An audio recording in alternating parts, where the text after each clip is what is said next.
Sir ನಮಸ್ತೆ. ನಮಸ್ತೆ. ಶೀಲಾ ಅಂತ ನಾನು.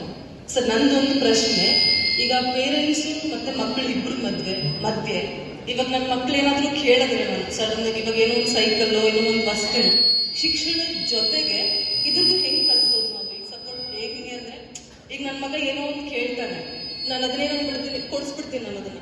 ಅಂದ್ರೆ ಅವ್ನಿಗೆ ಅದು ಬೇಕೋ ಬೇಡವೋ, ನೆಸೆಸಿಟಿ ಇದೆಯೋ ಇಲ್ವೋ, ಜೊತೆಗೆ ಅದ್ರದ್ದು ಇಂಪಾರ್ಟೆನ್ಸ್ ಅವ್ರಿಗೆ ಗೊತ್ತಾಗ್ಬೇಕು.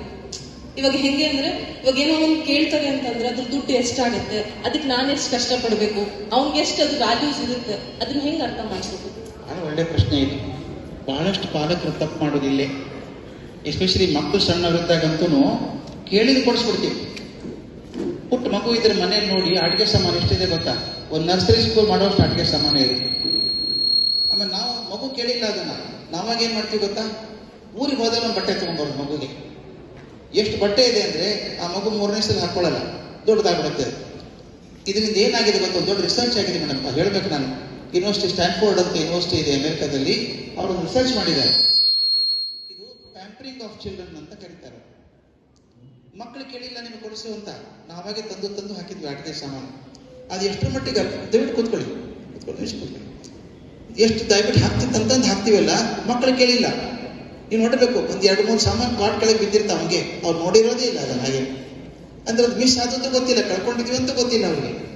ಯಾವಾಗ ವಸ್ತುಗಳ ಜೊತೆಗೆ ಸಂಬಂಧ ಅಶಕ್ತ ಆಗ್ತಾ ಹೋಗುತ್ತೋ, ಗೊತ್ತಾಯ್ತಲ್ಲ, ಅದ್ರ ಬಗ್ಗೆ ಕಾಳಜಿ ಇಲ್ಲ.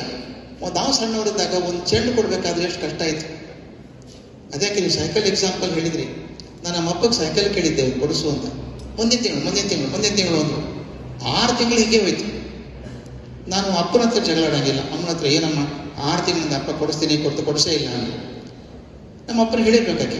ನಮ್ಮ ಅಪ್ಪ ಬಂದು ಬಾರ ಇಲ್ಲಿ ಒಂದು ಕೆಲಸ ಮಾಡಿ, ಸೈಕಲ್ ತೊಗೊಂಡು ಈ ತಿಂಗಳ ಸಂಬಳ ಎಲ್ಲ ಬಂದಿದೆಯಲ್ಲ, ನೀನು ಕೈಯಲ್ಲಿ ಕೊಡ್ತೀನಿ, ಇನ್ನೇನು ನಡೆಸ್ಬಿಡ್ತೀನಿ ಮನೆ, ಏನೇ ಕೊಡಬೇಕು, ಎಷ್ಟು ಉಳಿತದೋ ಸೈಕಲ್ ತೊಗೊಂಡು ಹೋದ್ರು. ಉಳಿಲೇ ಇಲ್ಲ. ನಮ್ಮಪ್ಪಕ್ಕೆ ಸೈಕಲ್ ಹಾಕ್ತಗೊಳ್ಳಿಲ್ಲ ಹೋದ್ರು. ಅಪ್ಪ ದುಡ್ಡು ಉಳಿದಿಲ್ಲ, ನೋಡೋಣ ಸ್ವಲ್ಪ ಉಳಿಸ್ತೀನಿ ಮುಂದಿನ ತಿಂಗಳು. ನನಗೆ ಬಂತಲ್ಲ ಜವಾಬ್ದಾರಿ, ಪೂರ್ತಿ ಸಂಬಳ ನನಗೆ ಕೊಟ್ಟು ನೀನು ಮಾಡ್ಕೋ, ಈ ತಿಂಗಳು ಸೈಕಲ್ ತಗೋಬೇಕಾಗಿ. ಸೈಕಲ್ ತಗೊಂಡು ದುಡ್ಡಿಲ್ಲ. ಹಾಲು ಮೊಸರು ಎಲ್ಲ ಕೊಟ್ಟ ಮೇಲೆ, ಬಾಡಿಗೆ ಕೊಟ್ಟ ಮೇಲೆ, ಎಲೆಕ್ಟ್ರಿಕ್ ಬಿಲ್ ಕೊಟ್ಟ ಮೇಲೆ ದಿನಸಿ ಸಾಮಾನು ತರಬೇಕು ಮನೆಗೆ, ಏನು ಉಳಿಲೇ ಇಲ್ಲ. 50 ರೂಪಾಯಿ ಉಳಿದಿಲ್ಲ.